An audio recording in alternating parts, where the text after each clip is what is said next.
Hello, a very good evening. Welcome to the Evening Bulletin live and direct on the Mega Broadcasting Network, MBN TV, from the 10th Avenue Extension, Greater Estate, Nungwa at Duvano. The news is also live across our social media handles on MBN 360. Which first take a look at the headlines. Supreme Court opens door for civil society in landmark OSP Powers case. In business, BOG opens high-stakes MPC meetings aimed mounting economic pressures. On the international front, WHO warns Ebola may be spreading faster than first assessed.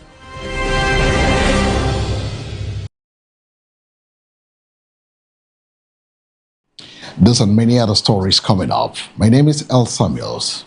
Ghana's Supreme Court has granted a permission for 14 civil society organization CSOs to join the high-profile legal challenge against the prosecutionary powers of the Office of the Special Prosecutor. The case is expected to shape the future of Ghana's anti-corruption fight as the group seeks to defend the authority of the Special Prosecutor to independently investigate and prosecute corruption-related offences. The suit questions whether aspects of the OSP's prosecutionary mandate are constitutional, raising broader concerns about accountability, separation of powers, and the country's commitment to tackling graft. Legal analyst says the decision by the Supreme Court to admit the CSOs into the case signals the national importance of the matter, without implications for governance, transparency, and public trust in anti-corruption institutions. As you heard the lead counsel, Kizito Beyo, clearly put before the court, we believe that when I say we, not as lawyers, I'm talking about the CSOs that are coming in, believe that the court deserves a certain view that is currently missing in the argument. And that's what has been put before the court. And thankfully, as you heard, my lords, they have read the brief and they appreciate that it is important and it will help the court to come to, as His Lordship said, the Chief Justice said, a lasting solution. So this is good news for us as a team. As you heard our lead counsel, Senior Kizito Beyo, say, we are appearing before the court on behalf of these 14 NGOs as neutrals, and as neutrals to bring a certain perspective to the case. So our main argument is for the court to look at the history on the establishment of this office, and we are calling the court's attention to some interpretative matters that they will also need to look at. So that's what we can say up until this point, because we are now going to put our full arguments before the court, and we don't want the court to be hearing it in the media before it gets away from the court. The government of Ghana has paid a $22 million towards global vaccine financing ahead of a schedule, in a move authorities say demonstrates the country's commitment to public health, security, and international cooperation. The payment supports global vaccines access initiatives aimed at strengthening immunization programs, protecting vulnerable population, and improving preparedness against future disease outbreaks. The health official says Ghana's early contribution reinforces confidence in the country's healthcare commitment at a time many developing nations continue to face funding and vaccine access challenge. The development also expected to boost Ghana's standing within the international health community as government push for stronger partnership to prevent future pandemics and improve equitable vaccine distribution worldwide. The other expression of health sovereignty is sitting right in front of us, because not many of you may know that Ghana is contributing significantly to its domestic vaccine budgets. Last year, they contributed $25 million in hard cash into a bank account to underwrite the cost of their vaccines. And this year, ahead of schedule, they've paid $22 million in hard cash.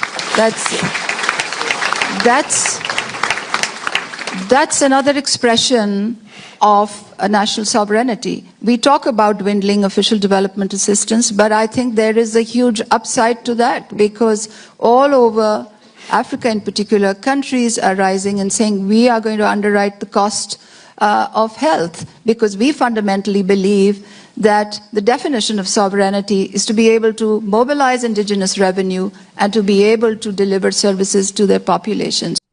The President, John Dramani Mahama, has called for a bold shift from rhetoric to real results in a global healthcare delivery as he addresses world leaders and health experts at the World Health Assembly in Geneva.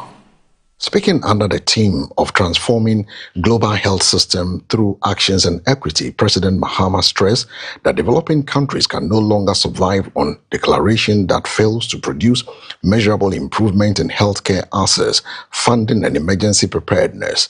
The president urged international institutions and donor partners to commit to practical investment that strengthens local healthcare system, improve disease surveillance, and expand vaccine manufacturing capacity, and ensures fair access to medical resources across Africa.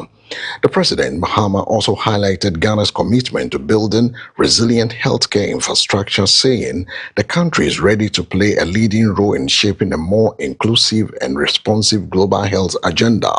His remarks comes at a time when many African nations continue to face pressure on the public health system amidst rising disease outbreaks, funding gaps, and growing concerns over global health inequality.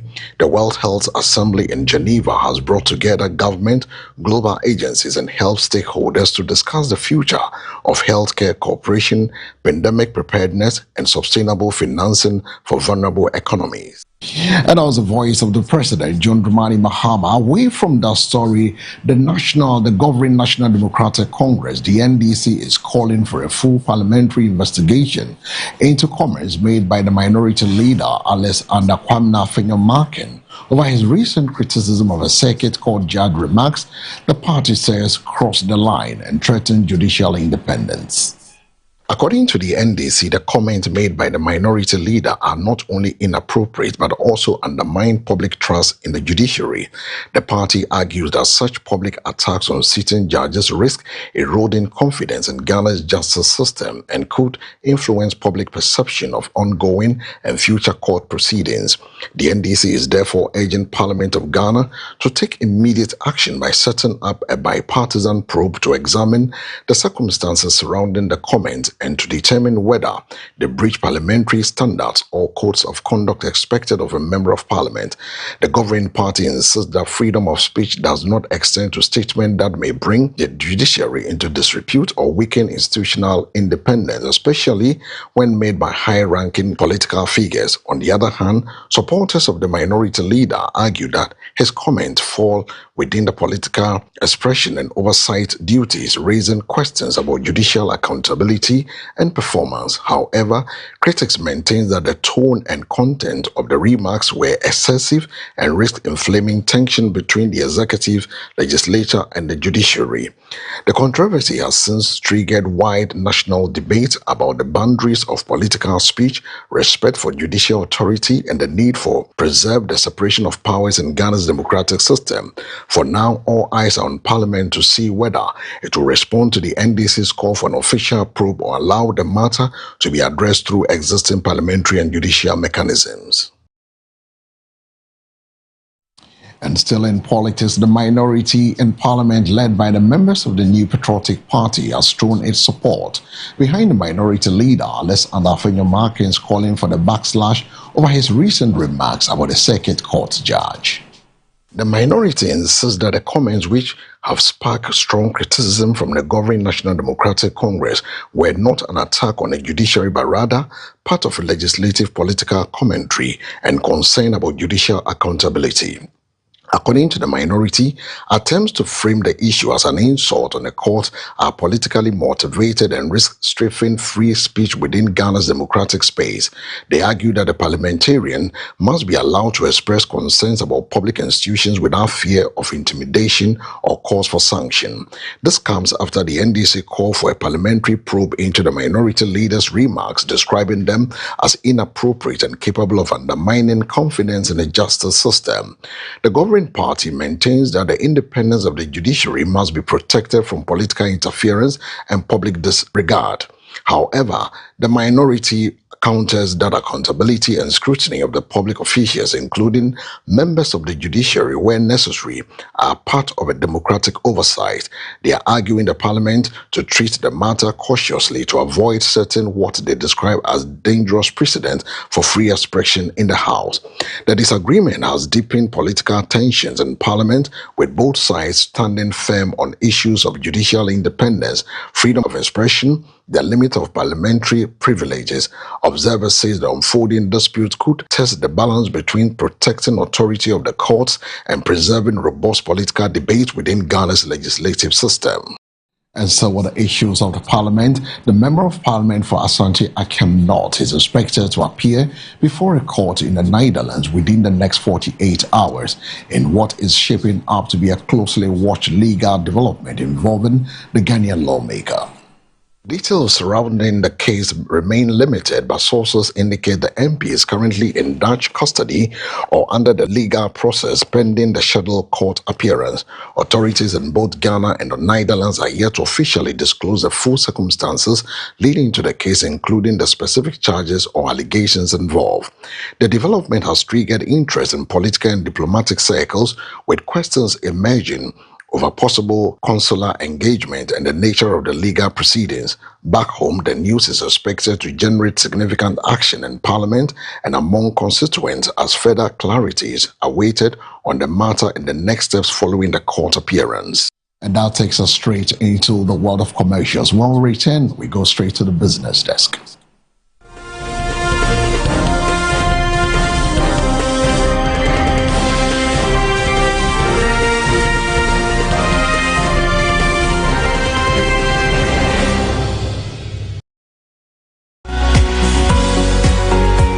Hello, are you building your dream home, office, and now project? You need the best stone to make it stand out. Se ebadan papa a yebesi a wudema abo fonko na wubemu. Ene na enwane Flower Stone Works. What I hanum say, your stone type will be to say Sakwa curtain stones, curtain shears, crumble curtain brown, sheer granite grey, clippy curtain stones, crumble curtain black, and a breaking shares. Flower Stone Works delivers a durability, beauty, and style. Na yet so your boss ewe ye jumum emani dimu ankasa. I mean, one stone at a time. Wobet me afre one machu for isu 0555 512 995. Me si susu beam 0555 512 995. Flower Stone Works. Beauty is money.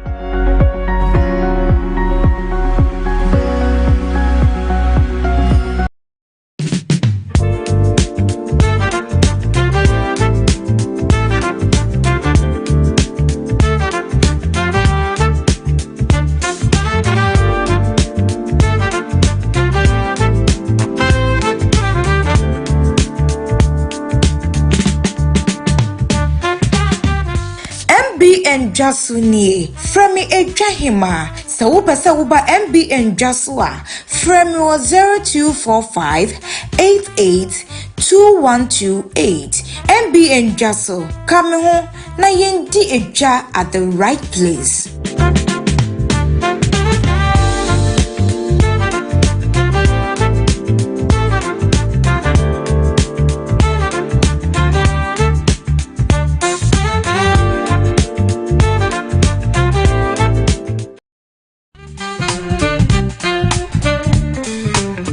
Introduce you to Farm Global Company Limited.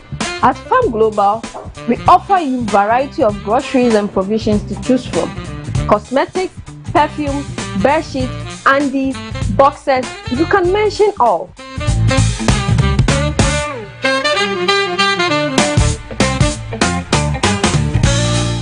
This is our perfume stand, and we have variety of perfumes you can choose from for yourself and your loved ones. We cover Latapa, fragrance notes, and quality perfumes that will last long on your body. On our cosmetic section, we have variety of lotions, creams, hair pomade that can keep you going. Let your feet do the talking and your hands do the showcases. Your babies are not left out. We got you covered.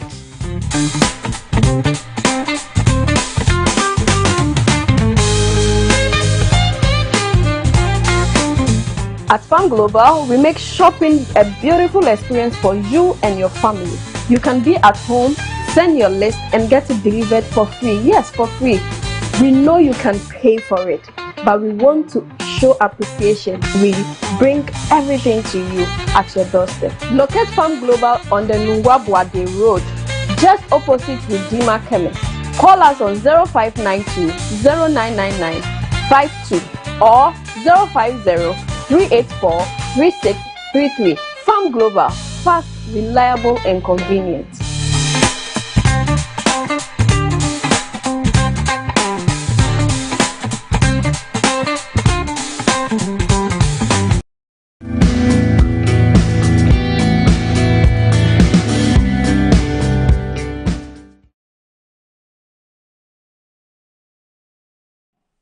Welcome back. It's still live on the Evening Bulletin. On the business days, the Bank of Ghana has opened a critical monetary policy committee MPC meeting as the country grapples with rising economic pressures, including currency volatility, inflation concerns, and tightening financial conditions. The meeting brings together policymakers to assess the current state of the economy and determine the next direction of the benchmark policy rate in a decision that could shape borrowing costs, investor confidence, and overall economic stability in the coming months. Market watchers are closely monitoring the discussions, with expectations divided on whether the central bank will maintain its current stance or introduce adjustments aimed at stabilizing price levels and supporting growth. The MPC section comes at a time when businesses and households continue to feel the impact of the cost of living pressures, whilst the cedi's performance remains a key concern for both local and international stakeholders. A policy announcement is expected at the end of the meeting, which could signal the BOG's approach to balancing inflation control with economic recovery. Still to come on the business day, the Bank of Ghana is taking fresh steps to stabilize the foreign exchange market as the cedi faces renewed pressure against the major international currencies, raising concerns among businesses, importers, and financial analysts. The central bank is reportedly stepping up liquidity management measures and monitoring market activities closely in a bid to ease and restore confidence in the forex market. The latest development comes amidst growing demand for foreign currency and external pressures affecting emerging market economies, factors which have contributed to recent fluctuation in the cedi's value.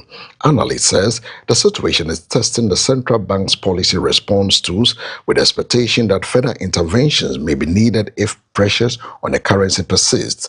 Meanwhile, businesses dependent on import continue to express concern over the rising costs, while households feel the ripples effect through pricing of goods and services.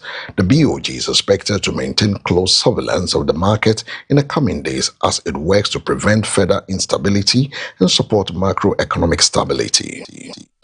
And that's it from the business desk. Now we move straight to the sporting desk, where the Ghana national football team have been drawn up in Group C of the 2027 African Cup of Nations qualifiers, setting up a challenging campaign against defending heavyweight La Côte d'Ivoire alongside the Gambia and Somalia. The draw presents a stem test for Ghana, with a clash against Côte d'Ivoire national football team expected to be the standout fixture in the group, given both teams' recent competitive history and continental pedigree. The Black Stars also faces the Gambia national football team, a side that has grown in confidence in recent years, as well as Somalia national football team, who will be aiming to cause surprises in the qualification race. Football analyst says Ghana's path to qualification would demand consistency, discipline, and strong squad depth, especially in away fixtures that could prove tricky in the group. The qualifying part of the African Cup of Nations qualification campaign will determine which nations books their place at the continental showpiece, with Ghana targeting a strong response after recent tournament setbacks. Attention now shifts to team preparation, squad selection, and how the Black Stars will navigate what is shaping up to be a competitive Group C battle.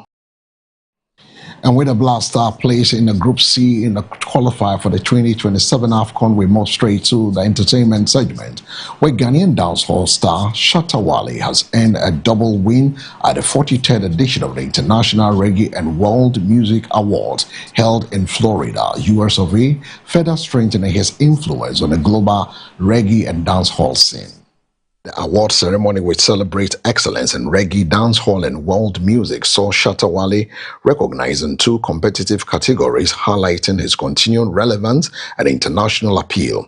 His win adds to a growing list of international accolades for Ghanaian music as African artists continue to gain recognition on a major global platform. Industry observers say the achievement reflects both his consistency in the genre and also increasing global reach of Ghana's entertainment industry. The ceremony brought together top names in reggae and world music, with a Ghanaian star double victory drawing excitement among fans back home and across the diaspora.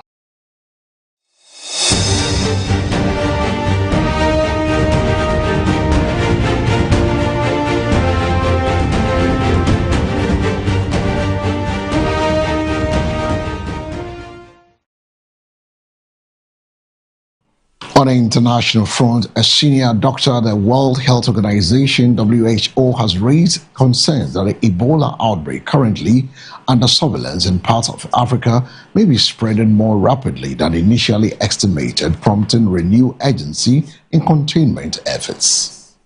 The warning suggests that early case detection may be lagging behind actual transmission patterns, increasing fear of wide community spread if response measures are not strengthened quickly. Health officials are intensifying contact tracing, surveillance, and emergency preparedness as they work to map the full extent of the outbreak and prevent cross-border transmission.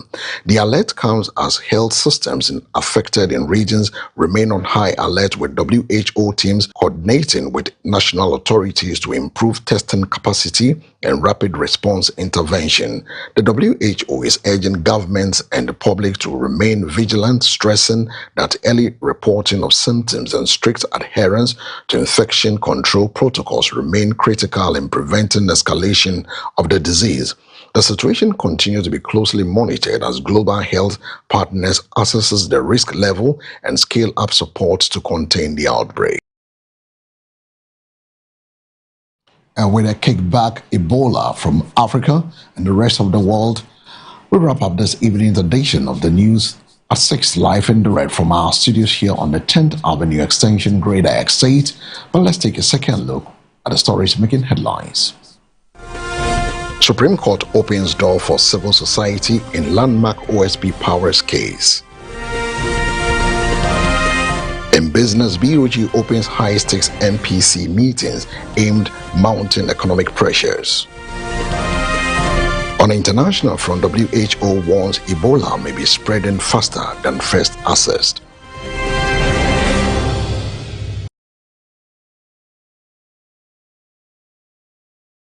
For more news, log on to MBN360. The news was also live on all our social media handles on MBN360, YouTube, X, and Facebook.